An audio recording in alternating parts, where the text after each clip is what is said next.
President Trump has weighed in multiple times since the incident on what he feels may have caused it. That led to the local advocates we spoke to urging people not to rush to judgment.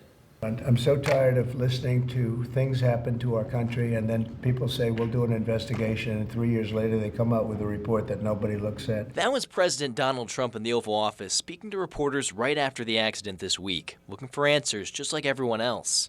But in this case, you had a helicopter that the Black Hawk was too high. It was above the 200 limit by double.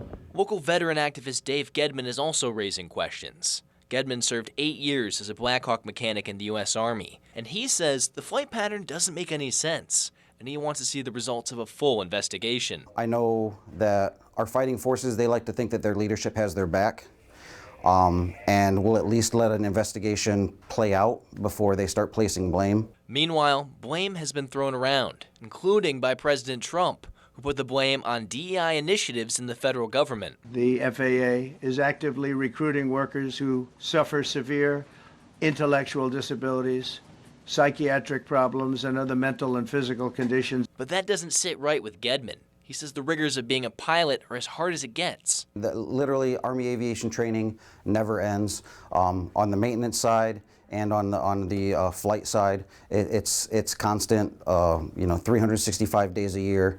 The president's statement also doesn't ring true with Michelle Meyerholt with the Lucas County Board of Developmental Disabilities either. To me, this isn't even about politics. This is just about recognizing people for who they are and that they matter. She says she disagrees with the assumption being made by the president and others that persons with a disability aren't qualified to do a job because of initiatives like DEI. We need to continue working towards a society that supports the full participation of individuals, ensuring that their ability is what defines their potential.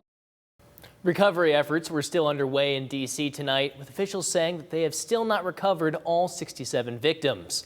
According to NPR, officials did say rescue efforts have closed the waterway to the Potomac River, so they expect to eventually recover all of the victims.